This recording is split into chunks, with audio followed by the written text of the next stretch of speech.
Hi all, welcome to bio class. ഇന്നത്തെ ക്ലാസ്സിൽ നമ്മൾ ഡിസ്കസ് ചെയ്യാൻ പോകുന്നത് ഇമ്മ്യൂണോളജി അഥവാ രോഗപ്രതിരോധ ശാസ്ത്രം എന്നുള്ള ടോപ്പിക്കാണ്. രോഗപ്രതിരോധ ശാസ്ത്രം എന്ന് പറയുമ്പോൾ നമുക്കറിയാം പല രോഗങ്ങളെയും പ്രതിരോധിക്കാനായിട്ടുള്ള ഒരു പ്രതിരോധ വ്യവസ്ഥ നമ്മുടെ ശരീരത്തിലുണ്ട്, അല്ലെ? അപ്പൊ ഈ ഒരു പ്രതിരോധ വ്യവസ്ഥയിൽ പലതരത്തിലുള്ള പ്രവർത്തനങ്ങളും നടക്കുന്നു. അതിന്റെ ഫലമായിട്ട് നമ്മുടെ ശരീരത്തിലേക്ക് പ്രവേശിക്കുന്ന അന്യവസ്തുക്കളുമായി ഫൈറ്റ് ചെയ്യാൻ നമ്മുടെ ശരീരത്തിന് സാധിക്കുന്നു. അതുവഴി നമ്മുടെ ശരീരത്തെ പ്രൊട്ടക്ട് ചെയ്യുകയും ചെയ്യുന്നു. അപ്പോൾ ഈ ഒരു പ്രതിരോധ വ്യവസ്ഥയിൽ നടക്കുന്ന മുഴുവൻ പ്രവർത്തനങ്ങളെയും നമുക്ക് ഒരുമിച്ച് എന്ത് പറയാം? പ്രതിരോധ ശേഷി അഥവാ രോഗപ്രതിരോധ ശേഷി എന്ന് പറയാം. ഇംഗ്ലീഷിൽ ഇമ്മ്യൂണിറ്റി എന്ന് പറയും. പ്രധാനമായിട്ടും ഈ ഒരു ഇമ്മ്യൂണിറ്റി രണ്ട് തരത്തിലാണുള്ളത്. പ്രധാനമായിട്ടും രോഗപ്രതിരോധ ശേഷി രണ്ട് തരത്തിലുണ്ട്. സ്വാഭാവിക പ്രതിരോധ ശേഷി, ഇന്നേറ്റ് ഇമ്മ്യൂണിറ്റി എന്ന് പറയും. ദെൻ ആർജിത പ്രതിരോധ ശേഷി, ആർജിച്ചെടുക്കുന്നതാണ്, അതായത് ജനിച്ചതിന് ശേഷം നേടിയെടുക്കുന്ന പ്രതിരോധ ശേഷിയാണ്. ആദ്യത്തേത് സ്വാഭാവിക പ്രതിരോധ ശേഷിയാണ്, രണ്ടാമത്തേത് ആർജിത പ്രതിരോധ ശേഷിയാണ്. ക്ലിയർ അല്ലേ? സ്വാഭാവിക പ്രതിരോധ ശേഷി എന്ന് പറയുമ്പോൾ നമ്മൾ ജനിക്കുമ്പോൾ തന്നെ ഇന്നേറ്റ് എന്നാണ്, അല്ലെ? ഇന്നേറ്റ് അഥവാ ഇൻബോൺ ഇമ്മ്യൂണിറ്റി ആണ്. നമ്മൾ ജനിക്കുമ്പോൾ തന്നെ നമുക്ക് ലഭിക്കുന്ന പ്രതിരോധ ശേഷിയാണ് സ്വാഭാവിക പ്രതിരോധ ശേഷി. ആർജിത പ്രതിരോധ ശേഷി പറയുമ്പോൾ ആ വാക്കിൽ തന്നെ ഉണ്ട്, ആർജിച്ചെടുക്കുന്നതാണ്, അല്ലെ? അതായത് നമ്മൾ ജനിച്ചതിന് ശേഷം നേടിയെടുക്കുന്ന, പല രീതിയിലൂടെയും നേടിയെടുക്കുന്ന പ്രതിരോധ ശേഷിയാണ്. നമുക്ക് ആദ്യം ഇതിനെ രണ്ടിനെ കുറിച്ചും ഒന്ന് ഡീറ്റെയിൽ ആയിട്ട് പറയാനുണ്ട്. HSA നാച്ചുറൽ സയൻസിന്റെ റെക്കോർഡഡ് വീഡിയോ ക്ലാസ്സുകൾ അവൈലബിൾ ആണ്. ആപ്പ് വഴിയാണ് നമ്മൾ ക്ലാസ്സുകൾ പ്രൊവൈഡ് ചെയ്യുന്നത്. റെക്കോർഡഡ് വീഡിയോ ക്ലാസ്സുകളും അതോടൊപ്പം തന്നെ മോക്ക് ടെസ്റ്റുകളും PDF സ്റ്റഡി മെറ്റീരിയൽസും പ്രീവിയസ് ക്വസ്റ്റ്യൻസും എല്ലാം നൽകുന്നുണ്ട്. കോഴ്സിൽ ജോയിൻ ചെയ്യാൻ താല്പര്യമുള്ളവർക്ക് താഴെ നമ്മുടെ ഡിസ്ക്രിപ്ഷൻ ബോക്സിലും അതുപോലെ തന്നെ ഫസ്റ്റ് കമന്റ് ആയിട്ടും നമ്മുടെ ആപ്പിന്റെ ലിങ്ക് കൊടുത്തിട്ടുണ്ട്. അതുപോലെ കൂടുതൽ വിവരങ്ങൾ അറിയുന്നതിനായിട്ട് സൈഡിൽ കാണിച്ചിട്ടുള്ള മൊബൈൽ നമ്പറിൽ കോൺടാക്ട് ചെയ്യാവുന്നതാണ്. നമുക്ക് നോക്കാം സ്വാഭാവിക പ്രതിരോധ ശേഷി. ഇംഗ്ലീഷിൽ ഇന്നേറ്റ് ഇമ്മ്യൂണിറ്റി എന്നും ഇൻബോൺ ഇമ്മ്യൂണിറ്റി എന്നും പറയാറുണ്ട്. കാരണം എന്താണ്? ഇത് ജനിക്കുമ്പോൾ തന്നെ നമുക്ക് ലഭിക്കുന്ന പ്രതിരോധ ശേഷിയാണ്. 4 പ്രതിബന്ധങ്ങളാണ് പ്രധാനമായിട്ടും ഈ ഒരു ഇന്നേറ്റ് ഇമ്മ്യൂണിറ്റിക്ക് ഉള്ളത്, അല്ലെ? ഇന്നേറ്റ് ഇമ്മ്യൂണിറ്റിക്ക് 4 ബാരിയേഴ്സ് ഉണ്ട്. 4 ബാരിയേഴ്സ് ഉണ്ട് എന്നുള്ളതിന് നമുക്ക് മലയാളത്തിൽ 4 പ്രതിബന്ധങ്ങളുണ്ട് എന്ന് പറയാം, അല്ലെ? അപ്പോ ഈ ഒരു 4 പ്രതിബന്ധങ്ങളെ കുറിച്ചാണ് അടുത്തതായിട്ട് നമ്മൾ നോക്കാൻ പോകുന്നത്. ഏതൊക്കെയാണെന്ന് ആദ്യം ഒന്ന് പറയാം, അതിന്റെ പേരുകൾ പറയാം. ഭൗതിക പ്രതിബന്ധങ്ങൾ, ജീവധർമ്മപരമായ പ്രതിബന്ധങ്ങൾ, കോശകീയ പ്രതിബന്ധങ്ങൾ, സൈറ്റോകൈൻ പ്രതിബന്ധങ്ങൾ. ഇത്രയുമാണ് നമ്മുടെ ഇന്നേറ്റ് ഇമ്മ്യൂണിറ്റിയുടെ 4 ബാരിയേഴ്സ് എന്ന് പറയുന്നത്. ഒരിക്കൽ കൂടി പറയാം. ഭൗതിക പ്രതിബന്ധങ്ങളുണ്ട്, രണ്ടാമതായിട്ട് ജീവധർമ്മപരമായ പ്രതിബന്ധങ്ങൾ, കോശകീയ പ്രതിബന്ധങ്ങളുണ്ട്, സൈറ്റോകൈൻ പ്രതിബന്ധങ്ങളുണ്ട്. ഓക്കെ, ഇനി ഇതിന്റെ 4നെ കുറിച്ച് നമുക്ക് ഡീറ്റെയിൽ ആയിട്ടൊന്ന് നോക്കാം. ഫസ്റ്റ് വൺ, ഭൗതിക പ്രതിബന്ധങ്ങൾ. ഭൗതിക പ്രതിബന്ധങ്ങൾ എന്ന് പറയുമ്പോൾ ഫിസിക്കൽ ബാരിയേഴ്സ് എന്ന് പറയും നമ്മൾ, അല്ലെ? അപ്പൊ ഈ ഒരു ഭൗതിക പ്രതിബന്ധങ്ങൾ എന്ന് പറയുമ്പോൾ നമ്മുടെ ത്വക്ക് അതിനൊരു ഉദാഹരണമാണ്. നമ്മുടെ സ്കിൻ, അല്ലെ? നമ്മുടെ സ്കിൻ അഥവാ ത്വക്ക് പുറമേ നിന്നും ഉള്ളിലേക്ക് പ്രവേശിക്കാൻ നോക്കുന്ന രോഗകാരികളായിട്ടുള്ള സൂക്ഷ്മജീവികളെ ഒരു പരിധിവരെ അവിടെ തടഞ്ഞു നിർത്തുന്നുണ്ട്. അതുപോലെ തന്നെ ശ്വാസനാളം, ആമാശയ കുടൽനാളം, മൂത്രപ്രജനന പഥം എന്നിവ ആവരണം ചെയ്തിരിക്കുന്ന ആവരണകലയിൽ ശ്ലേഷ്മം പ്രസന്റ് ആണ്. ഓക്കെ, ശ്ലേഷ്മം പ്രസന്റ് ആണ്. അപ്പൊ ഈ ഒരു ശ്ലേഷ്മം എന്ത് ചെയ്യുന്നു? ശ്ലേഷ്മ പാളി എന്ത് ചെയ്യുന്നു? ഈ ഭാഗങ്ങളിലെല്ലാം ശ്വാസനാളം, ആമാശയ കുടൽനാളം, മൂത്രപ്രജനന പഥം എന്നീ ഭാഗങ്ങളിലെല്ലാം നമുക്ക് ശ്ലേഷ്മ പാളി കാണാനായിട്ട് സാധിക്കുന്നു. ഈ ഒരു പാളി ശ്ലേഷ്മം ഉൽപ്പാദിപ്പിക്കുന്നുണ്ട്, അല്ലെ? ആ ഒരു പാളിയിൽ എന്തുണ്ടായിരിക്കും? ശ്ലേഷ്മം ഉണ്ടായിരിക്കും. നമുക്കറിയാം ശ്വാസനാളത്തിലാണെങ്കിലും ആമാശയ കുടൽനാളത്തിലാണെങ്കിലും അതുപോലെ തന്നെ നമ്മുടെ മൂത്രപ്രജനന പദത്തിലാണെങ്കിലും ഒരു വഴുവഴുപ്പുള്ള ഒരു ദ്രാവകം കാണാനായിട്ട് സാധിക്കുന്നു. അതിനെയാണ് ശ്ലേഷ്മം എന്ന് പറയുന്നത്.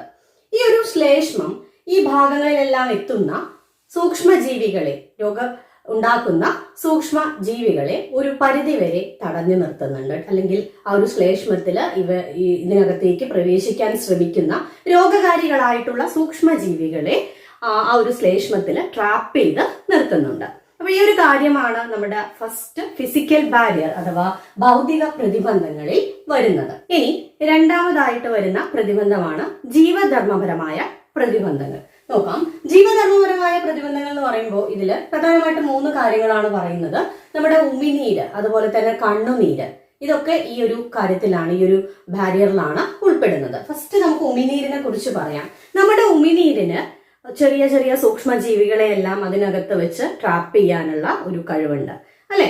അതുപോലെ തന്നെ നമ്മുടെ കണ്ണുനീരിന്, നമ്മുടെ കണ്ണിൽ എന്തെങ്കിലും രോഗകാരികളായിട്ടുള്ള സൂക്ഷ്മജീവികളോ അല്ലെങ്കിൽ ഫോറിൻ പാർട്ടിക്കിൾസോ ഒക്കെ നമ്മുടെ കണ്ണിലുണ്ടെങ്കിൽ അതിനെ വാഷ് ഔട്ട് ചെയ്യാനായിട്ടുള്ള കപ്പാസിറ്റി നമ്മുടെ കണ്ണുനീരിനുണ്ട്.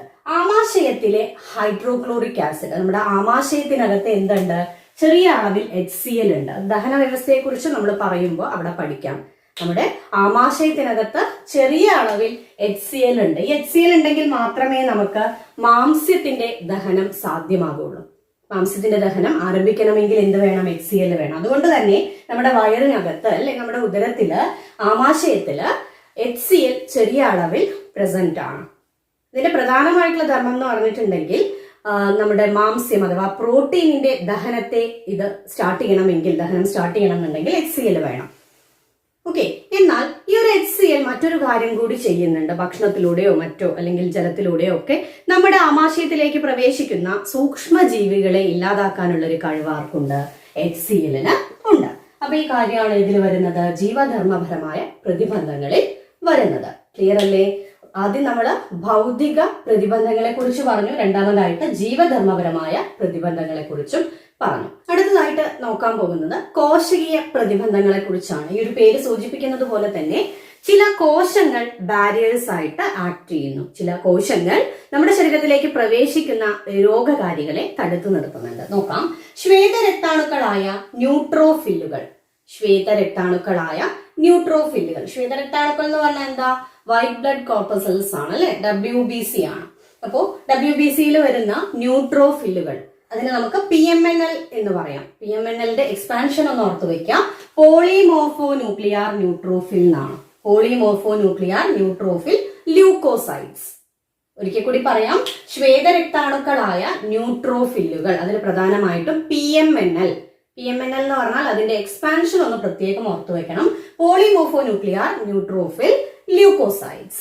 ഇവ എന്ത് ചെയ്യുന്നുണ്ട്? രോഗകാരികളെ ഇവ ട്രാപ്പ് ചെയ്ത് നിർത്തി ആ കോശത്തിനകത്തേക്ക് എൻകൾഫ് ചെയ്തിട്ട് അത് ഡൈജസ്റ്റ് ചെയ്യിക്കുന്നുണ്ട് അല്ലെ, ദഹിപ്പിക്കുന്നുണ്ട്. ഇനി അടുത്തതായിട്ട് പറയുന്നത് മോണോസൈറ്റുകൾ, അതുപോലെ തന്നെ സ്വാഭാവിക കൊലയാളി കോശങ്ങൾ, കില്ലർ സെൽസ് എന്ന് പറയും ഇംഗ്ലീഷില്. ദെൻ കലകളിലെ മൈക്രോഫേജുകൾ. ഇവയെല്ലാം തന്നെ ഇവരുടെ ഈ കോശത്തിനകത്തേക്ക് രോഗകാരികളായിട്ടുള്ള സൂക്ഷ്മജീവികളെ വലിച്ചെടുത്തുകൊണ്ട് ആ കോശത്തിനകത്ത് വെച്ച് ഈ രോഗകാരികളെ ദഹിപ്പിക്കുന്നുണ്ട്. ഈ ഒരു കാര്യത്തെ നമുക്ക്, ഈ ഒരു പ്രോസസ്സിനെ നമുക്ക് എന്ത് പറയാം? ഫാഗോസൈറ്റോസിസ് എന്ന് പറയാം. ഓർത്തു വയ്ക്കാം, ഫാഗോസൈറ്റോസിസ് എന്ന് പറയും. ഓക്കെ. അപ്പോ ഈ ഒരു ഫോറിൻ പാർട്ടിക്കിൾസിനെ കോശത്തിനകത്തേക്ക് വലിച്ചെടുത്തുകൊണ്ട് കോശത്തിനുള്ളിൽ വെച്ച് തന്നെ ദഹിപ്പിക്കുന്ന പ്രോസസ്സിനെ പറയുന്ന പേരാണ് ഫാഗോസൈറ്റോസിസ്. അപ്പൊ ആരൊക്കെ ഫാഗോസൈറ്റോസിസ് ചെയ്യുന്നുണ്ട്? നമ്മൾ ആദ്യം പറഞ്ഞ കോശകീയ പ്രതിബന്ധങ്ങളിൽ ഫാഗോസൈറ്റോസിസ് നടത്തുന്ന കുറച്ച് കോശങ്ങളുണ്ട്. ശ്വേതരക്താണുക്കളായിട്ടുള്ള ന്യൂട്രോഫില്ലുകൾ, പ്രധാനമായിട്ടും PMNL, അതുപോലെ തന്നെ മോണോസൈറ്റുകള്, സ്വാഭാവിക കൊലയാളി കോശങ്ങൾ. സ്വാഭാവിക കൊലയാളി കോശങ്ങൾ എന്ന് പറയുമ്പോൾ കില്ലർ സെൽസ് ആണ്. Okay, killer cells. അതുപോലെ തന്നെ കലകളിലെ മൈക്രോഫേജുകൾ. ഇവയെല്ലാം എന്ത് ചെയ്യുന്നു? ഇവരുടെ കോശത്തിന്റെ ഉള്ളിലേക്ക് രോഗകാരികളായിട്ടുള്ള സൂക്ഷ്മജീവികളെ കോശത്തിനകത്തേക്ക് എടുത്തുകൊണ്ട് കോശത്തിന്റെ ഉള്ളിൽ വെച്ചിട്ട് അവയെ ദഹിപ്പിച്ച് ഇല്ലാതാക്കുന്നു. അങ്ങനെ നമ്മുടെ ശരീരത്തെ ഇവ പ്രൊട്ടക്ട് ചെയ്യുന്നു. അപ്പോൾ ഈ ഒരു രീതിയിൽ കോശത്തിനകത്തേക്ക് സൂക്ഷ്മജീവികളെ എല്ലാം അല്ലെങ്കിൽ ഫോറിൻ പാർട്ടിക്കിൾസിനെ എല്ലാം കോശത്തിനകത്തേക്ക് വലിച്ചെടുത്ത് അതിനുള്ളിൽ വെച്ച് തന്നെ ഡൈജസ്റ്റ് ചെയ്യിക്കുന്ന പ്രോസസ്സിനെ പറയുന്ന പേരാണ് ഫാഗോസൈറ്റോസിസ്. എന്താണ് ഫാഗോസൈറ്റോസിസ്? അടുത്തതായിട്ട് പറയുന്നത് സ്വാഭാവിക പ്രതിരോധ ശേഷിയിൽ വരുന്ന സൈറ്റോകൈൻ പ്രതിബന്ധങ്ങളെ കുറിച്ചാണ്. സൈറ്റോകൈൻ പ്രതിബന്ധങ്ങൾ എന്ന് പറയുമ്പോൾ എന്താന്ന് നോക്കാം. വൈറസ് ബാധിച്ചിട്ടുള്ള കോശങ്ങള് ചില മാംസ്യങ്ങൾ ഉൽപ്പാദിപ്പിക്കുന്നുണ്ട്. അതായത് വൈറസ് അറ്റാക്ക് ചെയ്തിട്ടുള്ള സെൽസ് ചില പ്രോട്ടീനുകൾ സെക്രീറ്റ് ചെയ്യുന്നുണ്ട്. ആ പ്രോട്ടീനുകളെ നമുക്ക് എന്ത് പറയാം? ഇന്റർഫെറോണുകൾ എന്ന് പറയാം. എന്താ പറയുന്നത്? ഇന്റർഫെറോണുകൾ എന്ന് പറയാം. ഒരിക്കൽ കൂടി പറയാം. വൈറസ് ബാധിച്ചിട്ടുള്ള കോശങ്ങൾ ഒരു പ്രത്യേക മാംസ്യം ഉൽപ്പാദിപ്പിക്കുന്നു അല്ലെങ്കിൽ ഒരു പ്രത്യേക മാംസ്യം സ്രവിക്കുന്നു. ആ മാംസ്യത്തെ നമുക്ക് ഇന്റർഫെറോണുകൾ എന്ന് പറയാം. ഈ ഇന്റർഫെറോണുകൾക്ക് ഒരു പ്രത്യേകത ഉണ്ട്. ഇന്റർഫെറോണുകൾ എന്ന് പറഞ്ഞാൽ എന്താണ്? മാംസ്യമാണ് അല്ലെ, പ്രോട്ടീൻ ആണ്. ഇവ അടുത്തുള്ള മറ്റു കോശങ്ങളെ വൈറസ് ബാധയിൽ നിന്നും സംരക്ഷിക്കുന്നുണ്ട്. ഇന്റർഫെറോണുകൾ എന്ത് ചെയ്യുന്നു? അടുത്തുള്ള മറ്റു കോശങ്ങളെ, വൈറസ് ഒന്നും അറ്റാക്ക് ചെയ്യാത്ത നല്ല കോശങ്ങൾ ഉണ്ടായിരിക്കും അല്ലെ, അപ്പൊ ആ നല്ല കോശങ്ങളെ വൈറസ് ബാധയിൽ നിന്നും ആര് സംരക്ഷിക്കുന്നു? ഈ ഇന്റർഫെറോണുകൾ സംരക്ഷിക്കുന്നു. ഈ ഒരു കാര്യമാണ് നമുക്ക് ഇവിടെ ഈ ഒരു സൈറ്റോകൈൻ പ്രതിബന്ധങ്ങളെ കുറിച്ച് പറയാനുള്ളത്. അപ്പൊ നമ്മൾ 4 പ്രതിബന്ധങ്ങളെ കുറിച്ച് പറഞ്ഞു. സ്വാഭാവിക പ്രതിരോധ ശേഷിയെ കുറിച്ചാണ് നമ്മളിപ്പോ പറഞ്ഞത്. അടുത്തതായിട്ട് നമുക്ക് നോക്കാനുള്ളത് ആർജിത പ്രതിരോധ ശേഷിയാണ്. ആർജിത പ്രതിരോധ ശേഷി എന്ന് പറയുമ്പോൾ ജനനശേഷം നമ്മൾ ആർജിച്ചെടുക്കുന്ന അല്ലെങ്കിൽ നേടിയെടുക്കുന്ന പ്രതിരോധ ശേഷിയാണ്. ഇത് പല രീതിയിൽ ലഭിക്കുന്നു എന്ന് നമ്മൾ നേരത്തെ പറഞ്ഞു. എങ്ങനെയൊക്കെയാ ലഭിക്കുന്നതെന്ന് നോക്കാം. അണുബാധ, ആദ്യമായിട്ട് ഒരു അണുബാധ വരികയാണ്, പിന്നീടും അതേ അണുബാധ വരുമ്പോൾ നമുക്ക് ആദ്യം വന്ന അണുബാധയാണ് എന്ന് തിരിച്ചറിയാനും അല്ലെങ്കിൽ ആ ഒരു രോഗകാരിയാണെന്ന് തിരിച്ചറിയാനും അതിനോട് പ്രതികരിക്കാനും നമുക്ക് നമ്മുടെ ശരീരത്തിന് സാധിക്കുന്നു. ഓക്കെ, ദെൻ പ്രതിരോധ കുത്തിവെപ്പ് നൽകുന്നതിലൂടെ ആർജിത പ്രതിരോധ ശേഷി ലഭിക്കുന്നു. ആന്റിബോഡി അല്ലെങ്കിൽ ലിംഫോസൈറ്റുകൾ കൈമാറ്റം ചെയ്യുന്നതിലൂടെയും നമുക്ക് ആർജിത പ്രതിരോധ ശേഷി ലഭിക്കുന്നുണ്ട്. എങ്ങനെയൊക്കെയാണ് ആർജിത പ്രതിരോധ ശേഷി ലഭിക്കുന്നത്? അണുബാധ, അതുപോലെ തന്നെ പ്രതിരോധ കുത്തിവെപ്പ്, ആന്റിബോഡി അല്ലെങ്കിൽ ലിംഫോസൈറ്റുകൾ കൈമാറ്റം ചെയ്യുന്നതിലൂടെ. ഇതിലൂടെ എല്ലാം നമുക്ക് എന്ത് ലഭിക്കുന്നു? ആർജിത പ്രതിരോധ ശേഷി ലഭിക്കുന്നു. രോഗകാരികളുടെ പ്രവർത്തനത്തെ ഓർമ്മിച്ച് വെക്കുന്ന ഒരു തരത്തിലുള്ള പ്രതിരോധ ശേഷിയാണ് ആർജിത പ്രതിരോധ ശേഷി. ആർജിത പ്രതിരോധ ശേഷി എന്ന് പറയുമ്പോൾ acquired immunity, it is based on memory എന്ന് നമുക്കറിയാം അല്ലെ. ഓർമ്മയുടെ അടിസ്ഥാനത്തിലാണ് ഈ ഒരു അക്വയർഡ് ഇമ്മ്യൂണിറ്റി നടക്കുന്നത്. രോഗകാരികളുടെ പ്രവർത്തനത്തെ ഇവ എന്ത് ചെയ്യുന്നു? ഓർമ്മിച്ച് വെക്കുന്നു. നമ്മുടെ ശരീരത്തിന് ഓർമ്മിച്ച് വെക്കാനുള്ള ഒരു കഴിവ് ഉണ്ട്. രോഗകാരി ആദ്യം ശരീരത്തിൽ എത്തുമ്പോൾ ഉണ്ടാകുന്ന പ്രതികരണത്തെ നമുക്ക് എന്ത് പറയാം? പ്രാഥമിക പ്രതികരണം എന്ന് പറയാം. ഓർത്തു വയ്ക്കുക, രോഗകാരി, ഒരു പ്രത്യേക രോഗകാരി ആദ്യമായിട്ട് നമ്മുടെ ശരീരത്തിലേക്ക് പ്രവേശിക്കുമ്പോൾ ഉണ്ടാകുന്ന പ്രതികരണത്തെ പറയുന്ന പേരാണ് പ്രാഥമിക പ്രതികരണം. പ്രൈമറി റെസ്പോൺസ് നമ്മൾ പഠിച്ചിട്ടുണ്ടായിരിക്കും അല്ലെ, പ്രാഥമിക പ്രതികരണം.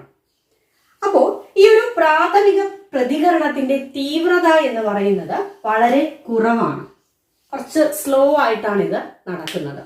പ്രാഥമിക പ്രതികരണത്തിന്റെ തീവ്രത എന്ന് പറയുന്നത് വളരെ കുറവാണ്. നമ്മളിവിടെ ആർജിത പ്രതിരോധ ശേഷിയെ കുറിച്ചാണ് പറയുന്നത്. ജനനശേഷം നേടിയെടുക്കുന്നതാണ്. ഏതൊക്കെ രീതിയിലൂടെ നേടിയെടുക്കാം? പ്രതിരോധ കുത്തിവെപ്പുകളിലൂടെ, അതുപോലെ അണുബാധയിലൂടെ, ആന്റിബോഡി അല്ലെങ്കിൽ ലിംഫോസൈറ്റുകൾ കൈമാറ്റം ചെയ്യുന്നതിലൂടെ എല്ലാം നമുക്കിത് നേടിയെടുക്കാനായിട്ട് സാധിക്കും. രോഗകാരികളുടെ പ്രവർത്തനത്തെ ഓർമ്മിച്ചു വെക്കുന്നു. ഓർത്ത് വെക്കണം കേട്ടോ, ഈ ഒരു പോയിന്റ് ഇമ്പോർട്ടന്റ് ആണ്. ഓർമ്മിച്ചു വെക്കുന്നു. It is based on memory അല്ലെ. Acquired immunity is based on memory. രോഗകാരി ആദ്യം ശരീരത്തിൽ എത്തുമ്പോൾ ഉണ്ടാകുന്ന പ്രതികരണത്തെ നമുക്ക് എന്ത് പറയാം? പ്രാഥമിക പ്രതികരണം, പ്രൈമറി റെസ്പോൺസ് എന്ന് പറയാം. ഇതിന് ഈ ഒരു പ്രാഥമിക പ്രതികരണത്തിന് തീവ്രത വളരെ കുറവായിരിക്കും. നമ്മൾ പറഞ്ഞു, ആദ്യമായിട്ടൊരു രോഗകാരി ശരീരത്തിലേക്ക് പ്രവേശിക്കുമ്പോൾ ശരീരത്തിൽ ഉണ്ടാകുന്ന പ്രതികരണത്തെ പ്രാഥമിക പ്രതികരണം എന്ന് നമ്മൾ പറഞ്ഞു അല്ലെ. എന്നാൽ ഇതേ രോഗകാരി തന്നെ ആദ്യം ഒരു തവണ വന്നു, പിന്നീടും ഈ രോഗകാരി തന്നെ വീണ്ടും ശരീരത്തിലേക്ക് പ്രവേശിക്കുമ്പോൾ ഉണ്ടാകുന്ന പ്രതികരണത്തെ നമുക്ക് ദ്വിതീയ പ്രതികരണം എന്ന് പറയാം. സെക്കൻഡറി റെസ്പോൺസ്, ദ്വിതീയ പ്രതികരണം. പ്രാഥമിക പ്രതികരണവും ദ്വിതീയ പ്രതികരണവും 2 രീതിയിലുള്ള പ്രതികരണത്തെ കുറിച്ചാണ് നമ്മൾ പറഞ്ഞത്. രോഗകാരി ശരീരത്തിലേക്ക് പ്രവേശിക്കുമ്പോൾ ഉണ്ടാകുന്ന 2 തരത്തിലുള്ള പ്രതികരണങ്ങളെ കുറിച്ച് നമ്മൾ പറഞ്ഞു. ഏതൊക്കെയാണ്? പ്രാഥമിക പ്രതികരണവും ദ്വിതീയ പ്രതികരണവും. ഈ 2 തരത്തിലുള്ള പ്രതികരണവും ഉണ്ടാക്കുന്നത് നമ്മുടെ രക്തത്തിലുള്ള ചില കോശങ്ങളാണ്. ഏതൊക്കെയാ കോശങ്ങൾ എന്ന് നോക്കാം. ബി ലിംഫോസൈറ്റും ടി ലിംഫോസൈറ്റും. ബി ലിംഫോസൈറ്റ് എന്ന് പറഞ്ഞാൽ ബോൺ മാരോയിൽ നിന്നും ഉണ്ടാകുന്ന ലിംഫോസൈറ്റുകളാണ്. ഓക്കെ, ബി ലിംഫോസൈറ്റ് എന്ന് പറഞ്ഞിട്ടുണ്ടെങ്കിൽ ഇത്രയേ ഉള്ളൂ. ബി എന്നുള്ളത് ബോൺ മാരോ എന്നുള്ളതിനാണ് ഇങ്ങനെ ബി കൊടുത്തിട്ടുള്ളത്, അതിന്റെ ഫസ്റ്റ് ലെറ്റർ. ഓക്കെ, രണ്ടാമത്തത് ടി ലിംഫോസൈറ്റ് ആണ്. തൈമസിൽ നിന്നും ഉണ്ടാകുന്ന ലിംഫോസൈറ്റുകളാണ്. അപ്പൊ ഈ 2 തരത്തിലുള്ള ലിംഫോസൈറ്റുകളാണ് പ്രാഥമിക പ്രതികരണത്തിനും ദ്വിതീയ പ്രതികരണത്തിനും കാരണമാകുന്നത്. ഇനി വളരെ ഇമ്പോർട്ടന്റ് ആയിട്ടുള്ള ഒരു പോയിന്റ് ആണ് പറയുന്നത്, ശ്രദ്ധിക്കുക. ബി ലിംഫോസൈറ്റുകൾ ആന്റിബോഡികൾ ഉൽപ്പാദിപ്പിക്കുന്നു. അങ്ങനെയാണ് ഇവ പ്രതികരണങ്ങൾ കാഴ്ചവെക്കുന്നത്. ബി ലിംഫോസൈറ്റുകൾ എന്ത് ഉൽപ്പാദിപ്പിക്കുന്നു? പ്രതിദ്രവ്യങ്ങൾ അഥവാ ആന്റിബോഡികൾ ഉൽപ്പാദിപ്പിക്കുന്നു. ടി ലിംഫോസൈറ്റുകൾക്ക് നേരിട്ട് ആന്റിബോഡികൾ ഉണ്ടാക്കാൻ കഴിയില്ല. ടി ലിംഫോസൈറ്റുകൾക്ക് പ്രതിദ്രവ്യങ്ങളൊന്നും ഉൽപ്പാദിപ്പിക്കാൻ കഴിയില്ല. എന്നാൽ ഇവ എന്ത് ചെയ്യുന്നുണ്ട്? ഇവ ബി ലിംഫോസൈറ്റുകളെ പ്രതിദ്രവ്യങ്ങൾ ഉണ്ടാക്കുന്നതിനായിട്ട് സഹായിക്കുന്നു. ഒരിക്കൽ കൂടി പറയാം, ബി ലിംഫോസൈറ്റുകൾ പ്രതിദ്രവ്യങ്ങൾ ഉണ്ടാക്കുന്നു. പ്രതിദ്രവ്യങ്ങൾ എന്ന് പറഞ്ഞിട്ടുണ്ടെങ്കിൽ ആന്റിബോഡികളാണ്. ക്ലിയർ അല്ലേ? ടി ലിംഫോസൈറ്റുകൾ ഡയറക്റ്റ് ആയിട്ട് ആന്റിബോഡികൾ ഉത്പാദിപ്പിക്കുന്നില്ല. അവ ബി ലിംഫോസൈറ്റുകളെ ആന്റിബോഡികൾ ഉണ്ടാക്കുന്നതിനായിട്ട് സഹായിക്കുന്നു. ഒരു ആന്റിബോഡി തന്മാത്ര എന്ന് പറയുമ്പോൾ അതിൽ 4 പോളിപെപ്റ്റൈഡ് തന്മാത്രകൾ അടങ്ങിയിട്ടുണ്ടാവും. ഒരു ആന്റിബോഡി തന്മാത്ര എന്ന് പറയുമ്പോൾ അതിൽ 4 പോളിപെപ്റ്റൈഡ് തന്മാത്ര അടങ്ങിയിട്ടുണ്ടായിരിക്കും.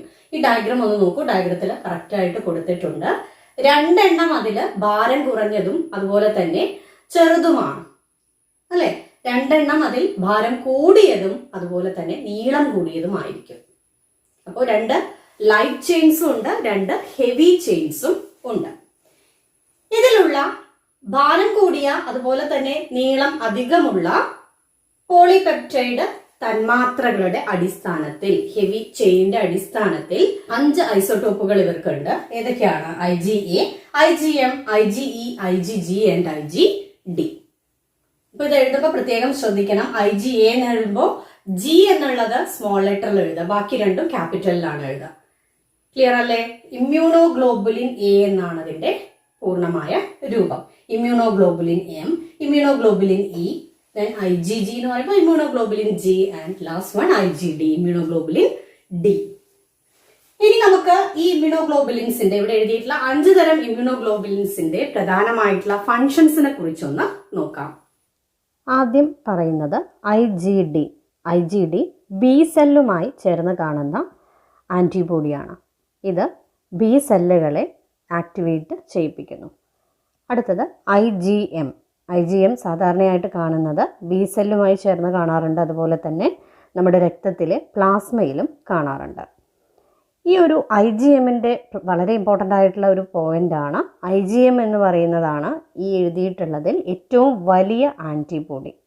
ഓക്കെ, ലാർജസ്റ്റ് ആൻറ്റിബോഡി എന്നറിയപ്പെടുന്നത് IgM ആണ്. ഇത് നമ്മുടെ പ്രാഥമിക പ്രതികരണം ഉണ്ടാകുന്ന സമയത്ത് ഏറ്റവും ആദ്യം ഉണ്ടാകുന്ന ആൻറ്റിബോഡിയാണ് IgM. പ്രാഥമിക പ്രതികരണം എന്താണെന്ന് നമ്മൾ ഓൾറെഡി പറഞ്ഞു കഴിഞ്ഞു. പ്രാഥമിക പ്രതികരണം ഉണ്ടാകുന്ന സമയത്ത് ആദ്യമായി ഉൽപ്പാദിപ്പിക്കുന്ന ആൻറ്റിബോഡിയാണ് IgM. IgG എന്ന് പറയുമ്പോൾ 75 മുതൽ 85% ആൻറ്റിബോഡികളും, നമ്മുടെ രക്തത്തിലുള്ള 75 മുതൽ 85% ആൻറ്റിബോഡികളും IgG ആണ്.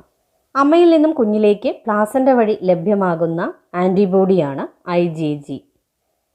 ചില സെക്രീഷൻസ് ആയിട്ടുള്ള saliva, tear, intestinal juice, milk ഇവയിലെല്ലാം കാണുന്ന ആൻറ്റിബോഡിയാണ് IgA. IgA പല സൂക്ഷ്മജീവികളിൽ നിന്നും നമ്മുടെ ശരീരത്തെ പ്രൊട്ടക്റ്റ് ചെയ്യുന്നു. അതായത് വായ്ക്കകത്തുള്ള, അതുപോലെ തന്നെ നമ്മുടെ കണ്ണിനകത്തുള്ള അല്ലെങ്കിൽ നമ്മുടെ ഡൈജസ്റ്റീവ് സിസ്റ്റത്തിനകത്തുള്ള സൂക്ഷ്മജീവികളെയെല്ലാം നമുക്ക് ആവശ്യമില്ലാത്ത പുറമേ നിന്നും ശരീരത്തിലേക്ക് പ്രവേശിച്ചിട്ടുള്ള രോഗകാരികളായിട്ടുള്ള സൂക്ഷ്മജീവികളെയെല്ലാം ഇല്ലാതാക്കാൻ IgA സഹായിക്കുന്നു. കുഞ്ഞുങ്ങൾക്ക് അമ്മയിൽ നിന്നും മുലപ്പാലിലൂടെ IgA ലഭ്യമാകുന്നു. ഇത് അവരുടെ രോഗപ്രതിരോധ ശേഷി വർദ്ധിപ്പിക്കുന്നു. അടുത്തത് IgE ആണ്. IgE എന്ന് പറയുമ്പോൾ അലർജിക്കെതിരെ ഉണ്ടാകുന്ന ആൻറ്റിബോഡിയാണ് IgE. ഇത് സാധാരണയായിട്ട് ഉണ്ടാകുന്നത് നമ്മുടെ ശ്വസന വ്യവസ്ഥയുടെ ഭാഗങ്ങളിൽ നിന്നാണ്. അവിടെയുള്ള മ്യൂക്കോസൽ ലൈനിങ്ങിൽ നിന്നാണ് IgE ഉണ്ടാകുന്നത്. ഇത്തരം ഇമ്മ്യൂണോഗ്ലോബുലിനുകൾ അഥവാ ആന്റിബോഡികൾ ഉണ്ടാക്കുന്ന പ്രതികരണത്തെ നമുക്ക് എന്ത് പറയാം? ദ്രവ്യ പ്രതിരക്ഷാ പ്രതികരണം എന്ന് പറയാം. ഹ്യൂമറൽ ഇമ്മ്യൂൺ റെസ്പോൺസ് എന്ന് പറയും ഇംഗ്ലീഷിൽ. മലയാളത്തിൽ നമുക്ക് ദ്രവ്യ പ്രതിരക്ഷാ പ്രതികരണം, ദ്രവ്യ പ്രതിരക്ഷാ പ്രതികരണം എന്ന് പറയാം. മനുഷ്യ ശരീരത്തിലെ ചില കോശങ്ങൾ ആർജിത പ്രതിരോധ ശേഷി നൽകുന്നുണ്ട്. മനുഷ്യ ശരീരത്തിലെ ചില കോശങ്ങൾ ആർജിത പ്രതിരോധ ശേഷി നൽകുന്നു. അതിന് നമുക്ക് എന്ത് പറയാം? കോശമധ്യവർത്തിയായ പ്രതിരക്ഷാ പ്രതികരണം എന്ന് പറയാം. കോശമധ്യവർത്തിയായ പ്രതിരക്ഷാ പ്രതികരണം എന്ന് പറയാം. ഇംഗ്ലീഷിൽ സെൽ മീഡിയേറ്റഡ് ഇമ്മ്യൂൺ റെസ്പോൺസ് എന്ന് പറയും. ക്ലിയർ അല്ലേ? നമ്മുടെ ശരീരത്തിലെ ചില ആന്റിബോഡികൾ നമ്മൾ നേരത്തെ പറഞ്ഞു അല്ലെ, നമ്മുടെ ശരീരത്തിലുള്ള ചില ആന്റിബോഡികൾ നമുക്ക് പ്രതിരോധ ശേഷി നൽകുന്നുണ്ട്, ആർജിത പ്രതിരോധ ശേഷിയെല്ലാം നൽകുന്നുണ്ട്. അതിന് നമ്മൾ എന്ത് പറഞ്ഞു? ഹ്യൂമറൽ ഇമ്മ്യൂൺ റെസ്പോൺസ് എന്ന് പറഞ്ഞു. നമ്മുടെ ശരീരത്തിലുള്ള ചില കോശങ്ങൾ ആർജിത പ്രതിരോധ ശേഷി നൽകുന്നു. ഇതിനെ കോശമധ്യവർത്തിയായ പ്രതിരക്ഷാ പ്രതികരണം എന്ന് പറയാം. ഇംഗ്ലീഷിൽ സെൽ മീഡിയേറ്റഡ് ഇമ്മ്യൂൺ റെസ്പോൺസ് എന്ന് പറയുന്നു. പ്രധാനമായിട്ടും രോഗപ്രതിരോധ ശേഷി 2 തരത്തിലുണ്ട്. സക്രിയവും നിഷ്ക്രിയവുമായിട്ടുള്ള രോഗപ്രതിരോധ ശേഷിയുണ്ട്. ഇംഗ്ലീഷിൽ ആക്റ്റീവ് ഇമ്മ്യൂണിറ്റി അതുപോലെ തന്നെ പാസീവ് ഇമ്മ്യൂണിറ്റി എന്ന് പറയാറുണ്ട് അല്ലെ. സക്രിയവും നിഷ്ക്രിയവും. സക്രിയം എന്ന് പറഞ്ഞിട്ടുണ്ടെങ്കിൽ ആക്റ്റീവ് ഇമ്മ്യൂണിറ്റി ആണ്. ദെൻ നിഷ്ക്രിയമായിട്ടുള്ള ഇമ്മ്യൂണിറ്റി എന്ന് പറഞ്ഞിട്ടുണ്ടെങ്കിൽ പാസീവ് ഇമ്മ്യൂണിറ്റി ആണ്. ഇനി അടുത്തതായിട്ട് നമുക്ക് ആക്റ്റീവ് ഇമ്മ്യൂണിറ്റിയെ കുറിച്ചും പാസീവ് ഇമ്മ്യൂണിറ്റിയെ കുറിച്ചും നോക്കാം. ആദ്യം നമുക്ക് സക്രിയ രോഗപ്രതിരോധ ശേഷിയെ കുറിച്ച് പറയാം. Active immunity. ആന്റിജനുകൾക്കെതിരെ നമ്മുടെ ശരീരം ആന്റിബോഡികൾ നിർമ്മിക്കുന്നു. ഇതിനെയാണ് സക്രിയ രോഗപ്രതിരോധ ശേഷി എന്ന് പറയുന്നത്. ഏതെങ്കിലും ആന്റിജൻ നമ്മുടെ ശരീരത്തിലേക്ക് പ്രവേശിച്ചു കഴിഞ്ഞാൽ നമ്മുടെ ശരീരത്തിൽ നിന്ന് തന്നെ അതിനെതിരായിട്ടുള്ള ആന്റിബോഡികൾ ഉൽപ്പാദിപ്പിക്കപ്പെടുന്നുണ്ട്. ഇങ്ങനെ ഉണ്ടാവുന്ന പ്രതിരോധ ശേഷിയാണ് സക്രിയ രോഗപ്രതിരോധ ശേഷി എന്ന് പറയുന്നത്. അടുത്തതായിട്ട് നമുക്ക് നിഷ്ക്രിയ രോഗപ്രതിരോധ ശേഷി എന്താണെന്ന് നോക്കാം. നിഷ്ക്രിയ രോഗപ്രതിരോധ ശേഷി എന്ന് പറയുമ്പോൾ ശരീരത്തെ സംരക്ഷിക്കുന്നതിനായിട്ട് മുൻകൂട്ടി ഉണ്ടാക്കി വെച്ചിട്ടുള്ള ആന്റിബോഡികൾ നേരിട്ട് നൽകുമ്പോൾ ഉണ്ടാകുന്ന രോഗപ്രതിരോധ ശേഷിയാണ് നിഷ്ക്രിയ രോഗപ്രതിരോധ ശേഷി എന്ന് പറയുന്നത്. ഒരിക്കൽ കൂടി പറയാം. സക്രിയ രോഗപ്രതിരോധ ശേഷി എന്ന് പറഞ്ഞിട്ടുണ്ടെങ്കിൽ ആന്റിജനുകൾക്കെതിരെയുള്ള ആന്റിബോഡികൾ നമ്മുടെ ശരീരത്തിൽ നിന്ന് തന്നെ സ്വയം ഉൽപ്പാദിപ്പിക്കപ്പെടുന്നു. എന്നാൽ നിഷ്ക്രിയ രോഗപ്രതിരോധ ശേഷി എന്ന് പറയുമ്പോൾ നമ്മുടെ ശരീരത്തെ സംരക്ഷിക്കുന്നതിനായിട്ട് മുൻകൂട്ടി ഉണ്ടാക്കി വെച്ചിട്ടുള്ള ആന്റിബോഡികൾ നമ്മുടെ ശരീരത്തിലേക്ക് നൽകുന്നു. ഇതിന്റെ ഫലമായിട്ട് നമുക്ക് പ്രതിരോധ ശേഷി ലഭിക്കുന്നു. ഇതിനെയാണ് നിഷ്ക്രിയ പ്രതിരോധ ശേഷി എന്ന് പറയുന്നത്. അതിനൊരു ഉദാഹരണമാണ് നവജാത ശിശുക്കൾക്ക് മുലപ്പാല് നൽകുന്നുണ്ട് അല്ലെ. അതിലൂടെ അവർക്ക് ലഭിക്കുന്ന പ്രതിരോധ ശേഷി എന്ന് പറയുന്നത് നിഷ്ക്രിയ പ്രതിരോധ ശേഷിയാണ്. മുലപ്പാലിൽ ധാരാളമായിട്ട് ആന്റിബോഡികൾ അടങ്ങിയിട്ടുണ്ട്. മുലപ്പാലിൽ അടങ്ങിയിട്ടുള്ള ആന്റിബോഡികൾ എന്ത് നൽകുന്നുണ്ട്? കുഞ്ഞിന് ആവശ്യമായിട്ടുള്ള പ്രതിരോധ ശേഷി നൽകുന്നു. നവജാത ശിശുക്കൾക്ക് മുലപ്പാലിലൂടെ രോഗപ്രതിരോധ ശേഷി ലഭിക്കുന്നുണ്ട്. മുലയൂട്ടുന്നതിന്റെ ആദ്യ നാളുകളിൽ ഉണ്ടാകുന്ന സ്രവത്തെ കൊളസ്ട്രം എന്നാണ് പറയുന്നത്. കൊളസ്ട്രത്തിൽ അടങ്ങിയിട്ടുള്ള ആന്റിബോഡിയാണ് IgA. കൊളസ്ട്രത്തിൽ അടങ്ങിയിട്ടുള്ള ആന്റിബോഡിയുടെ പേര് ഓർത്തു വയ്ക്കുക, ഇമ്പോർട്ടന്റ് ആണ്. IgA ധാരാളമായിട്ട് ഈ ഒരു പാലിൽ ഉള്ളത് കൊണ്ട് തന്നെയാണ് കുഞ്ഞുങ്ങൾക്ക് ആവശ്യമായിട്ടുള്ള രോഗപ്രതിരോധ ശേഷി ലഭിക്കുന്നത്. അപ്പൊ ഇത്രയും കാര്യങ്ങളാണ് നമുക്കിവിടെ ഈ ഒരു ഇമ്മ്യൂണിറ്റിയെ കുറിച്ച് പറയാനുള്ളത്, പ്രതിരോധ ശേഷിയെ കുറിച്ച് നമുക്ക് പറയാനുള്ളത്. അടുത്ത ക്ലാസ്സിൽ നമുക്ക് രോഗപ്രതിരോധ സംവിധാനത്തെ കുറിച്ചാണ് ഡിസ്കസ് ചെയ്യാനുള്ളത്. ഇന്നത്തെ ക്ലാസ് ഇവിടെ വൈൻഡപ്പ് ചെയ്യുന്നു. മറ്റൊരു വീഡിയോ ക്ലാസ്സുമായിട്ട് നമുക്ക് ഉടൻ തന്നെ കാണാം. Thank you all for watching this video.